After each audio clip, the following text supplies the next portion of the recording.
이 다음은 또 이제 시험이 잘 나오는데 건물 임차. 민법상 임대차 계약에는 목적물에는 제한이 없어요. 부동산 특정지 않고 동산도 있고 포함되어요. 임대차 계약 목적물에 제한을 두지 않아요. 근데 민법상 임대차 계약 중에서 어떤 경우에요? 건물, 기타 공작물인데 시험생 입장에서는 건물이겠죠. 건물 임차인의 경우에 부속물 매수 청구권이 중요합니다. 그럼 먼저 이 주소가 뭐다? 민법상 임대차 계약 중에서 건물, 기타 공작물 임대차 계약이다. 그리고 그 건물, 기타 임차인, 공작물 임차인이 행사할 수 있는 권리다. 그러면 이 부속물 매수 청구권의 요건과 의의가 중요합니다. 먼저 부속물의 개념. 우리가 유익비에서는 구성부분이에요. 유익비에 대해서는 구성 부분이에요. 근데 이런 용어들을 어디서 배웠죠? 소유권 취득, 법률의 소유권 취득의 원인이 있는데 법률행위에서 취득하는 경우도 있지만 법률의 규정에 의해서 취득하는 경우가 있고 그 중에 하나가 부합이에요. 부합이 있는데 부합은 결합의 정도에 따라서 강한 부합과 약한 부합이 있다. 강한 부합이 약한 부합은 결국은 독립된 목적물로서 거래할 수 있는지를 보는 건데 강한 부합은 그렇지 못한 경우다. 그게 구성 부분이고 약한 부합은 독립하여 거래될 수 있다. 결합의 정도가 분리해서 그 결합의 정도에 따라서 강한 부합과 약한 부합일 때 부속이라는 표현을 썼습니다. 그래서 이 부속물이 나왔다는 얘기는 구성 부분과 비교를 하셔야 합니다. 따라서 부속물은 독립성을 유지한다면 독립돼서 거래될 수 있다는 얘기예요. 그리고 누구한테 있죠? 소유권이 임차인에게 있는 겁니다. 당연히 임차인의 소유권이 있는 것이 임대인의 것이라면 매수 청구권 행사할 필요가 없는 거죠. 임차인의 것인 건데 임대인 네가 사가. 원래 매매계약이지 이게 매매계약인데 뭘 사가라는 것은 매매계약이잖아요. 원칙은 매도인의 동의를 필요한 거지만 646제 부속물 매수 청구권을 행사하게 되면 일방적인 임차인 의사표시만으로도 상대방의 임대인의 동의나 승낙 없이 매매계약이 성립되는 겁니다. 뭐에 대해서? 부속물에 대해서. 자, 원칙으로는 부속물이라는 것은 독립됐다는 얘기는 철거할 수 있어요. 가져갈 수 있다는 얘기입니다. 철거할 수 있는 권한이 있지만 부속물이라는 자체는 개념은 사용 편익, 객관적인 이용, 가치를 사용 편익을 위한 것이므로 이를 떼어놓으면 경제적 가치가 떨어질 겁니다. 예컨대 유리, 출입문, 샤시. 출입문과 샤시를 떼어놓으면 경제적 가치는 붙어있을 때와 비교했을 때 현저히 가치는 떨어질 겁니다. 그래서 임차인을 보호하기 위해서 이게 부속물 매수 청구권이 인정되는 겁니다. 어차피 유리, 출입문, 샤시는 객관적인 사용 편익을 위한 겁니다. 임대차 목적물 사용 편익. 근데 이 사용 편익을 위한다는 얘기는 결국은 객관적인 이용 가치를 증대시킨다는 겁니다. 출입문, 샤시를 생각하십시오. 그런데 떼어놓은 순간 가치가 감소돼요. 원칙적으로 임차인이 가져갈 수 있거든요. 그럼 임차 입장에서 쓸 데가 없잖아요. 쉽게 생각하게 되면 예를 들면 그러한 경우에 임차인을 보호하기 위해서 부속물 매수 청구권을 행사를 해요. 그런 대신에 임대인 입장에서는 자기가 사갔지만 자기는 거절할 자유가 없잖아요. 계약 체결의 자유가 제한되는 거잖아요. 그렇기 때문에 요건상에서 임대인의 이익을 고려한 거예요. 그게 뭐다? 임대인의 동의를 받거나 아니면 임대인으로부터 매수한 그러한 경우에 대해서만 임차인의 부속물 매수 청구권을 행사하게 함으로써 임대인의 이익도 어느 정도 고려하는 겁니다. 자, 요거는 개념적으로 시험에 나오지 않지만 수험생 입장에서 이해 차원에서 좀 알아두면 좀 이해 차원에서는 좀 도움이 될 겁니다. 요건 건물 기타 공작물의 사용 편익을 위해 부속시킨 거다. 이 부속을 시키는데 뭘 위해서? 공작물의 사용 편익을 위해서. 즉 객관적인 이용 가치를 증대시키는 겁니다. 근데 유익비 또한 객관적 이용 가치 증대시키지만 그 경우에는 구성 부분이었던 거고 지금은 독립돼서 거래의 객체가 될 수 있는 겁니다. 즉 구성 부분이 되지 않은 겁니다. 그래서 부속물의 독립성이 있다. 그 얘기는 구성 부분은 아니란 겁니다. 요것도 잘 나옵니다. 구성 부분은 무슨 문제? 유익비 문제고 부속물의 독립성이 있어야 부속물 매수 청구권의 대상의 문제입니다. 그러니까 부속이라는 표현과 구성 부분의 표현은 정확하게 구분합니다. 그럼 예컨대 수도, 전기, 가스입니다. 당연히 목적물의 건물의 사용 편익에 제공되는 거죠. 수도, 전기, 가스는. 요게 대표적인 예입니다. 다만 특수 목적 위에 부속된 물건이나 구성 부분은 아니다. 특수 목적이나 구성 부분은 아니다는 거, 구성물이 아니다는 거, 이 개념은 잘 아셔야 합니다. 수험생 입장에서도 정확하게 기억을 해야 합니다. 기타 공의 사용 편익을 위해서. 근데 특수 목적이나 특수 목적의 경우에는 이 사용 편익이 아니기 때문에 부속물이 아닌 거고, 구성 부분은 독립성이 없기 때문에 부속물이 아니다는 거. 그러면 구성 부분에 무슨 문제다? 유익비 상환 청구권의 문제다. 자, 이게 중요하죠. 임대인의 동의 내지는 임대인한테 매수를 해야 한다. 임대인으로부터. 지금 매매의 부속물에 대한 매수 의사가 없는데 임차인의 부속물을 청구하면 매도 의사잖아요. 그러면 반대편에 있는 임대인은 자기의 매수 여부를 결정하려는 건데 부속물 매수 청구권은 임대인의 매수 의사를 제한하는 거잖아요. 그럼 임대차 입장에서는 예상치 못한 것을 사게 되는 거기 때문에 이런 요건으로서 이익 형량을 하는 거예요. 무슨 역할? 동의 내지는 임대인한테 매수. 그러면 시험은 이거 나와요. 전차인. 전차인의 경우에도 임대인에게 누구한테요? 임대인에게 부속물 매수 청구권을 행사할 수가 있어요. 경우에 따라서는. 지금은 임차인을 전제로 하지만 나중에 배우시면 부속물 매수 청구권 누가요? 전차인이 임대인에게. 즉 임대인, 임차인이 임대차 계약이에요. 임차인이 자신이 사용하고 있는 목적물의 전부나 아니면 일부를 제3자에게 또다시 임대차 계약을 체결할 수 있는데 임대차 계약의 기초에서 이루어진 거기 때문에 그 경우에는 전대차 계약이라고 해요. 임차인이 제3자면 이 사람은 이제 전대인이 되는 거고요. 전차인이 돼요. 용어. 임대차 계약이 있고 임대차 계약상의 임차인이 자신이 넘겨받은 목적물의 전부나 일부를 제3자에게 다시 임대차 계약 체결한다. 그게 전대차 계약이고 그렇게 되면 임차인은 이 전대차 계약의 전대인이 되는 거고 제3자는 전차인이 됩니다. 마찬가지로 이 임대차 계약과 전대차 계약이 나중에 배울 겁니다. 임대차 계약과 전대차 계약이 종료가 되면 일정한 경우에는 전차인은 누구에 대해서? 임대인에 대해서 부속물 매수 청구권을 행사할 수 있어요. 계약이 종료되는데 지금 부속물 매수 청구권은 나중에 배우겠지만 계속 배울 겁니다. 요건에서 종료돼야 돼요. 임대차 계약과 전대차 계약이 동시에 종료되면 일정한 요건을 갖추면 전차인은 누구 상대를? 임대인에 대해. 왜냐면 이 부속물은 누구한테 갖는 거죠? 임대인 건물에 대해, 소유의 건물에 대해서 갖는 거기 때문에 임차인에 대해서 상대할 필요가 없는 거죠. 이 부속물은 건물의 가치를 증대시키는 거고 그 가치 증대 누가 이익을 받는 거예요? 임대인이 받는 거잖아요. 여기 임대인이 소유자라는 전제에서 우리가 임대차 계약은 지금 임대인은 다 소유자를 전제로 해서 지금 설명하고 있습니다. 따라서 소유자이기 때문에 전차인은 임차인이 아니라 임대인에 한다는 게 포인트 하나예요. 부속물의 개념 자체가 건물의 객관적 편리에 제공된 거고 이익이기 때문에 그 이익은 임대인에게 기속되잖아요. 따라서 임차인이 그 이익을 기속하는 게 아니기 때문에 전차인의 부속물 매수 청구권 행사도 여전히 임대인이 된다는 걸 기억하셔야 합니다. 이게 전대차 계약이니까 임차인 아니에요? 그렇게 할 수 있지만 그 부속물의 개념 그리고 왜 그게 인정되는지 결국은 그 부속물은 건물의 소유자한테 가기 때문에 그렇습니다. 그걸 기억하십시오. 그렇다면 임대차 계약했을 때 부속물 청구권은 그 부속물을 임대인의 동의를 받아서 설치하거나 아니면 임대인으로부터 매수한 거예요. 그러면 전대차 계약은요? 직관적으로 말했으면 임차인의 동의를 받거나 아니면 임차인으로부터 매수한 거면 되지 않을까 생각할 수 있지만 그게 잘못된 생각이에요. 그렇다 보니 시험이 잘 나온 거예요. 직관적으로 봤을 때는 이걸 알기 때문에 전차인이 임차인으로부터 동의를 받거나 아니면 매수를 받은 거 아닐까? 아니에요. 왜냐하면 이 부속물은 결국은 임대인이 기속되는 거잖아요. 그러면 비용도 매매 대금도 임대인이 지불해야 맞는 거죠. 왜냐하면 그 이익을 임대인이 가져가기 때문에. 따라서 부속물 매수 청구권의 행사 요건도 결국은 임대인과 관련된 거예요. 마찬가지로. 그래서 어떻게 나온다? 적법하게 전대하는 거예요. 대신에 전대차 계약은 뭐라고요? 첫 번째, 적법하게 얘기하면 동의를 받은 경우예요. 임대인의 동의를 받아서 전대차 계약을 체결한 경우입니다. 적법하게 전대한 경우는 뭐냐면 결국 임대인의 동의예요. 만약 임대인의 동의가 없으면 무단 전대가 되고 계약 해지 사유가 됩니다.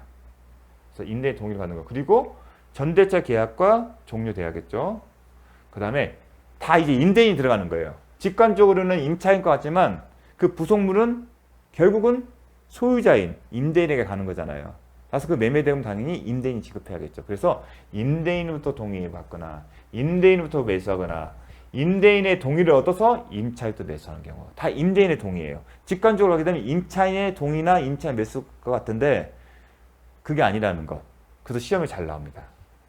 직관적으로 생각하면 혼동하기 쉽기 때문에. 그래서 그걸로 이제 혼동을 피하기 위한 혼동을 피하기 위해서는 그 부속물은 결국은 건물의 객관적 편익을 제공하기 위해서 설치된 거고 그 이득은 결국은 임대인이 갖기 때문에 임대인을 상대로 해서 뭔가를 해야만이 임대인이 뭐가 관여돼야만이 부속물에서 청구를 행사할 수 있다. 그런 관념을 그런 어떤 패턴을 가지고 이해했으면 좋겠습니다. 그래서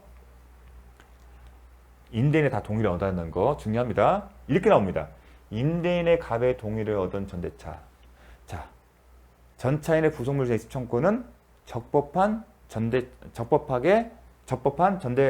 경우다. 그게 무슨 의미다? 적법하다는 얘기는 임대인의 동의를 받았다. 그 표현인 겁니다. 적법한 전대차 계약이다. 그 계약이 종료다. 전차인 병은 누구 산도로? 건물 사용을 편의하기 위해 임차인의 의뢰 동의를 얻어. 이렇게 하게 되면 마치 쉽게 딱 직관적으로 생각하게 되면 이게 맞는 질문 같아요. 하지만 틀린 질문이다. 임대인의 동의가 무조건 들어가야 합니다. 근데 여기 임대인의 동의라는 표현이 없었기 때문에 틀린 질문입니다. 매수를 임대인에게 청구했었다. 자, 매수 청구권은 지금 임대인에게 하잖아요. 부속물 매수 청구는 임대인에게 하잖아요. 전차인이. 임차인에게 한 게 아니라. 왜냐하면 이 부속물에 대한 이익은 누가 취득하기 때문에? 소유자인 임대인이 취득하기 때문에. 따라서 임대인에게 청구하기 때문에 그 청구하는 상대방이 임대인의 동의를 얻고서 부속물을 설치하거나 아니면 임대인부터 매수하거나 아니면 임대인의 동의를 얻어서 임차인을 매수해야 합니다. 자, 요거 정말 헷갈리지 않게 이렇게 좀 주의 있게 공부하지 않으면 이건 쉽게 틀릴 수가 있습니다. 자, 다음 임대차 계약이 종료돼야 합니다. 근데 임대차 계약이 종료인데 이 종료는 기간 만료로 생각하십시오. 임대차 종료 사유는 여러 가지가 있다고 했죠. 기간 만료도 있지만 채무 불이행에 의한 임차인 채무를 위한 계약 해지도 있을 거예요. 그래서 차임 연체에 이르러 계약이 해지된 경우에는 해당되지 않기 때문에 그 결과 임차인은 부속물 매수 청구를 행사할 수 없습니다. 정말 잘 나옵니다.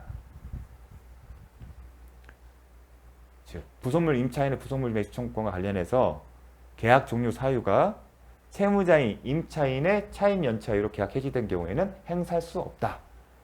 정말 중요합니다.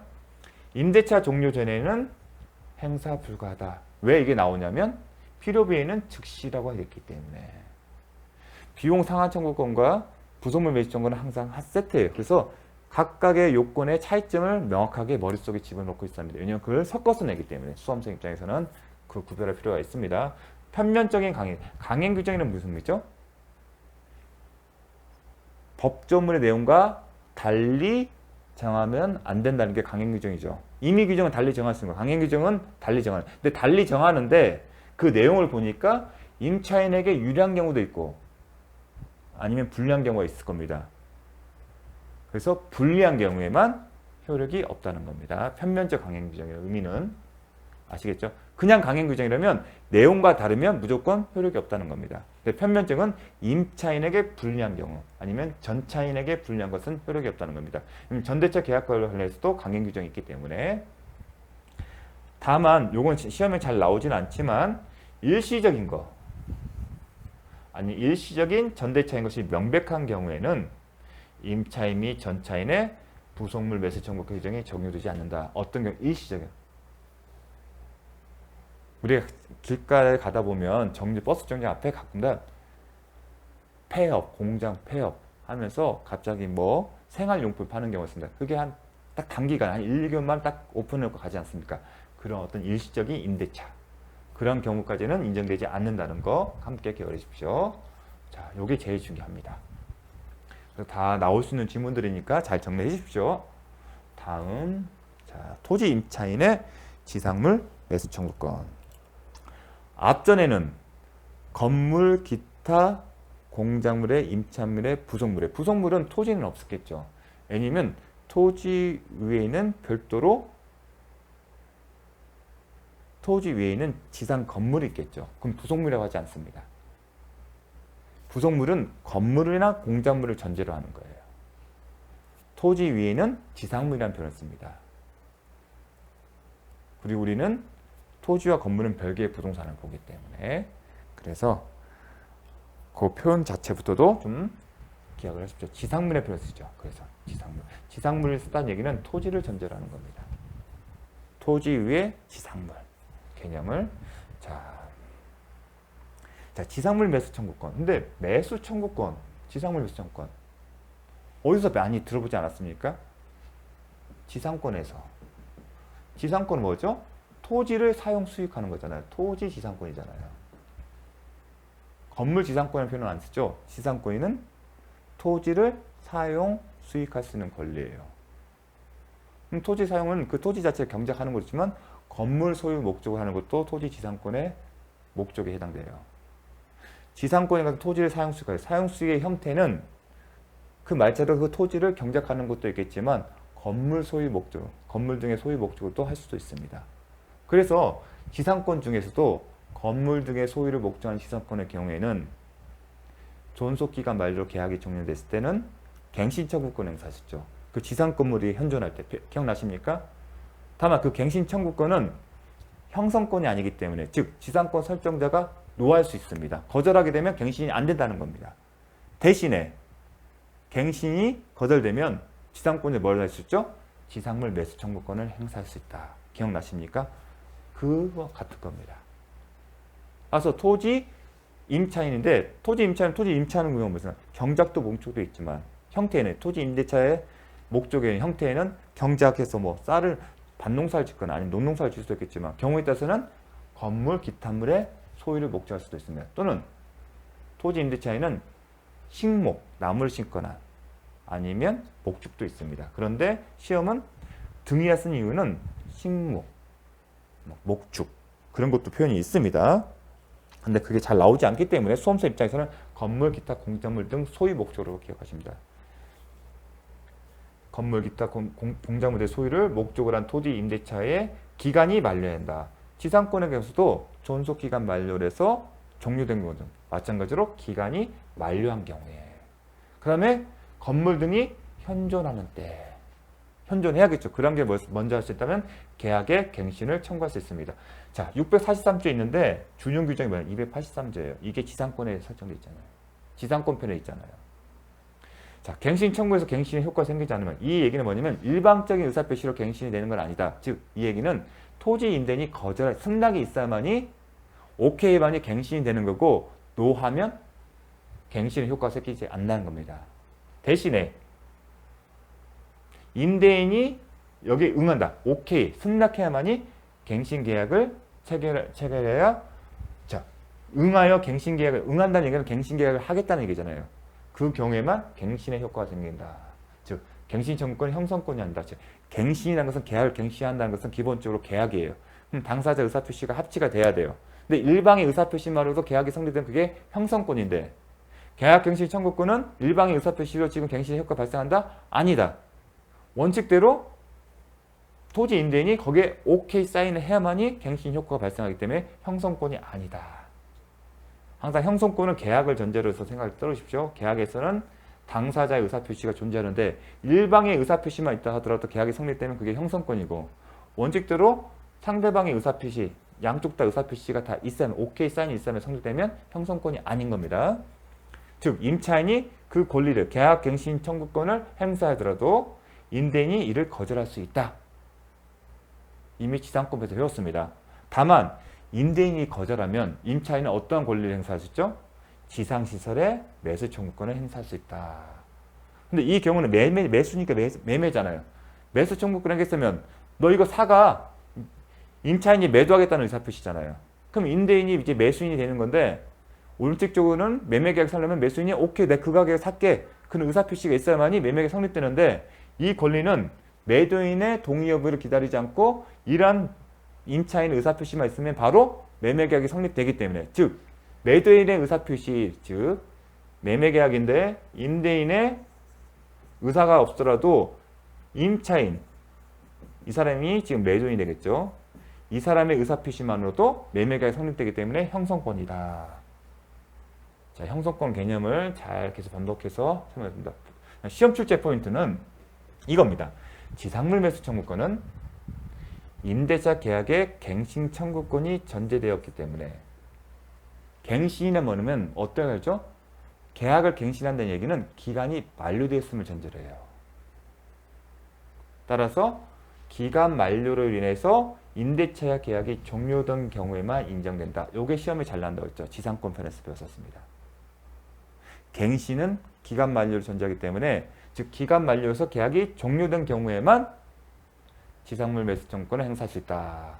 따라서 임차인의 차임연체, 무단전대 등 채무 불이행으로 인하여 임대차 계약이 해지된 때는 인정되지 않는다. 정말 중요합니다.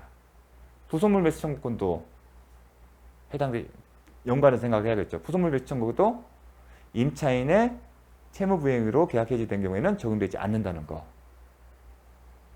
자, 시험 출제는 이렇게 나옵니다. 임차인의 채무 불이행 등의 사유로 임대차 계약이 해지된 경우는 계약 청구권이나 매수 지상물 매수 청구권이 발생할 수 없다. 없다는 경우만 인정된다. 기간 만료로 인해서 임대차 계약이 종료된 경우에만 인정된다. 자, 지상물에는 지금 건물 아니면 공작물이에요. 근데 건물이 허가를 받은 적법한 건물이 아니더라도 임차인의 건물 매수 청구권의 대상이 될 수 있다. 정말 중요해요. 왜 그러냐면, 자, 건물 같은 경우는 행정가치 허가를 받아야만이 건축물 대장이 이제 만들어지고요. 그래야만이 등기 부동산 건물에 관한 등기부를 만들 수 있어요. 근데 지금 지상물 매수 청구권 대상이 허가를 받지 않은 거예요. 그러면 임대인 입장에서 이걸 사더라도 등기를 할 수가 없어요. 무허가 건물이기 때문에 건축물 대장이 못 만든 겁니다. 그런 경우에도 인정할지가 이제 핵심인데, 대법원 판례는 인정을 하고 있어요. 그래서 시험을 잘 나오는 거예요. 여러분들은 이제 이 질문의 실질적인 이유, 왜 이게 이슈가 되는지는 아마 설명을 못 들었을 텐데, 무허가 건물에 대해서는 건축물 대장이 못 만들기 때문에 등기부를 못 만들어요. 그러니까 임대인에게 그러한 하자 있는 것을 자기 의사와 상관없이 일방적으로 임차인의 의사표시만으로도 사과한 겁니다. 가혹할 수도 있다는 겁니다. 그럼에도 불구하고 대법원 판례는 가능하다는 겁니다. 왜냐하면 이 지상물 매수 청구권은 토지 임차권 설정할 때 이미 예상했던 거기 때문에, 지금 이 지상물 매수 청구권은 건물 등의 건물 기타 공정물의 소유를 목적으로 하는 토지 임차인에 대해서만 인정하고, 그러한 계약을 체결할 때 이미 임대인은 예상할 수 있었기 때문에 무허가 건물에 대해서도 지상물 매수 청구권을 인정하지 않나, 저 개인적 생각입니다. 이해를 위해서 제가 좀 포인트를 둬서 설명을 드렸습니다. 정말 중요합니다. 다음, 건물 소유를 목적으로 한 토지 임대차 기간이 만료된 경우 임차인은 계약갱신의 청구 없이도 임대인에게 건물을 매수할 수 있다? 아니다. 계약갱신 청구권을 먼저 행사하고 임대인이 이를 거절한 경우에만 지상물 매수 청구를 행사할 수 있습니다. 우리 지상권편에서 배웠었습니다. 마찬가지로 계약 청구 없이도 할 수 있는 게 아니라 계약갱신 청구를 했는데 임대인이 거절한 경우에만 행사를 했습니다. 즉 임대인의 갱신 거절이 있어야만이 매수 청구를 행사했습니다. 다만 항상 그런 거 아닙니다. 어떤 경우일까요? 예컨대 기간의 정함이 없는 임대차가 임대인의 해지 통고에 의하여 종료한 경우. 어떤 경우요? 기간의 정함이 없는 임대차가 임대인의 해지 통고에 의해 종료한 경우. 자, 갱신은 기간을 기간이 정해져 있고 그 기간이 만료된 경우라고 생각할 수 있습니다. 하지만 임대차 계약에는 기간이 정함이 없는 경우가 있어요. 그럼 쟁점이 기간이 정함이 없는 임대차의 경우에도 과연 적용될 수가 쟁점이 될 수 있는데, 대법원 판례는 인정을 하고 있는 겁니다. 어떻게? 자, 기간이 정한 임대차가 임대인의 해지 통고에 의해, 임대인이 해지 통고를 했다는 얘기는 더 이상 갱신을 않겠다는 거예요. 이미 이 갱신 거절을 하고 있는 겁니다. 그래서 이 경우에는 바로 지상물 매수 청구를 행사했다는 예외적인 경우가 있습니다. 그래서 이게 시험이 잘 나옵니다. 자, 기간이 정하면 임대차가 해지 누구의? 임대인의 대신 임대인이겠죠. 당사자는 기간이 정함이 없는 임대차는 당사자는 언제든지 계약 해지를 할 수 있어요. 그럼 당사자에는 임대인뿐만 임차인도 있는데 이 사항과 관련해서는 누가? 임대인이. 그래야만이 임대인의 계약 해지 통보가 계약갱신 거절이기 때문에. 이 경우에는 실질은 기간 만료다. 이거 실질은 기간 만료 봅니다. 실질은. 근데 실질은 왜 이런 표현이 나오냐면 기간이 정했으면 기간이 없는 거죠. 우리가 배웠을 때 갱신은 기간 만료를 전제하는 건데 하지만 대법원 판례는 기간이 정함이 없고 그리고 기간이 정함이 없고 임대인이 해지 통보를 할 때는 기간 만료로 본다. 그렇게 하는 이유는 임차인을 보호하기 위한 겁니다. 그래서 이 문장 자체를 그대로 암기를 하십니다. 그런 경우에는 계약갱신의 거부사를 본다.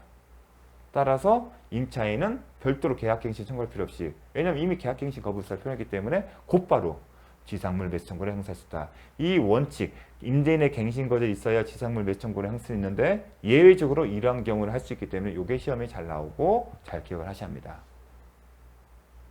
임차인 보호하기 위해서 이렇게 해석을 한 겁니다. 기간이 정함이 없는 임대차 계약이고 누가? 임대인이. 임차인이 계약 해지, 임차인도 할 수 있는데 임차인이 해지 통보를 한 경우가 아니라 뭐다? 임대인이 해지 통보를 한 경우입니다. 형성권인 지상물 매수 청구를 행사하면 곧바로 이 의미죠.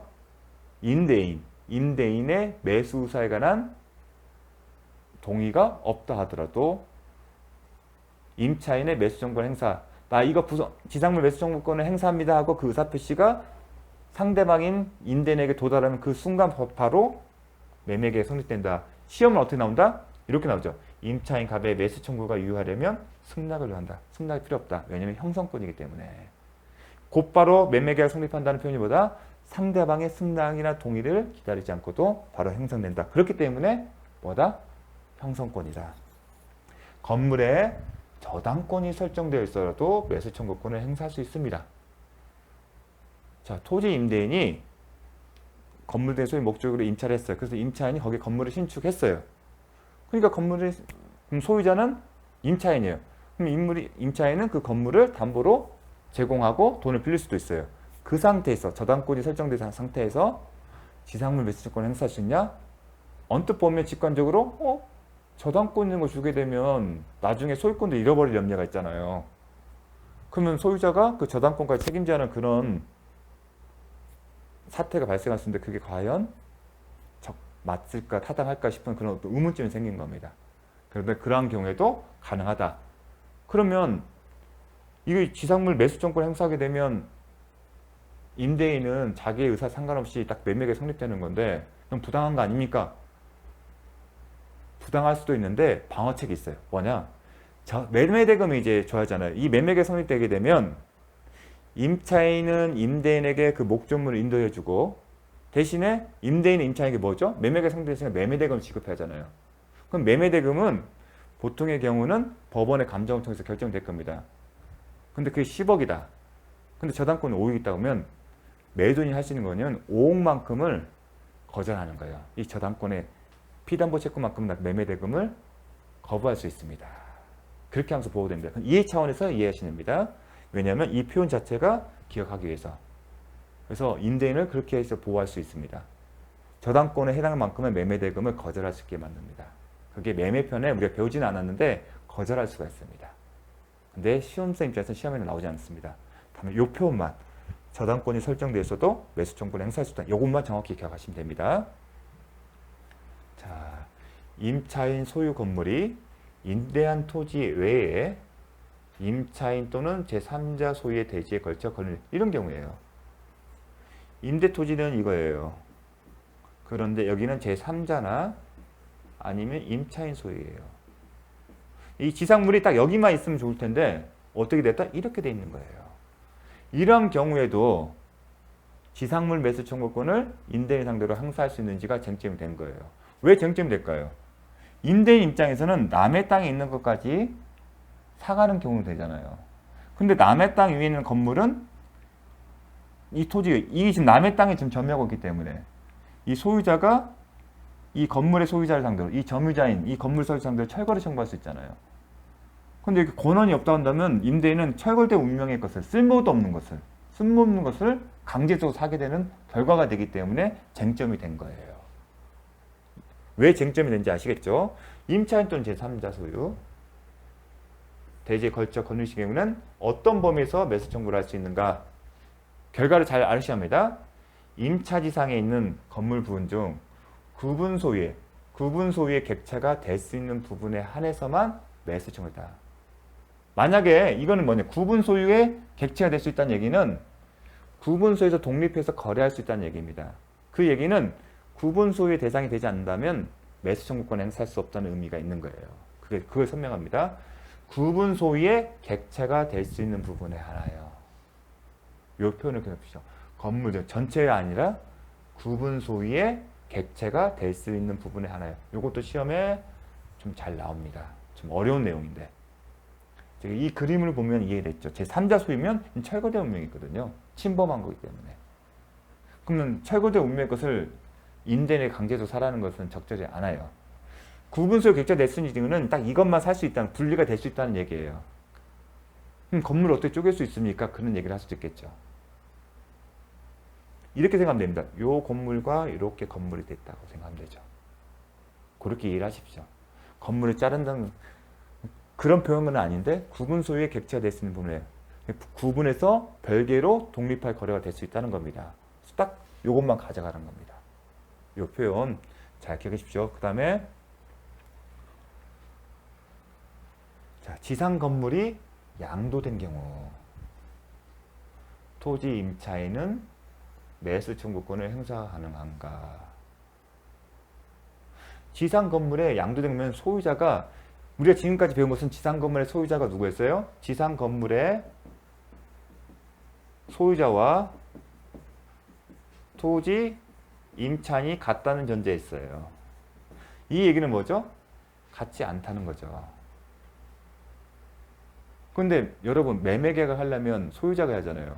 근데 지상 건물을 소유자가 받겠다는 얘기는 더 이상 임차인이 그 건물 소유자가 아닌 거고 따라서 매수 청구를 행사할 수 없다 이렇게 봤죠. 왜냐하면 임차인은 더 이상 건물 소유자가 아니기 때문에 소유자가 아닌 사람이 이걸 처분할 수 없지 않습니까?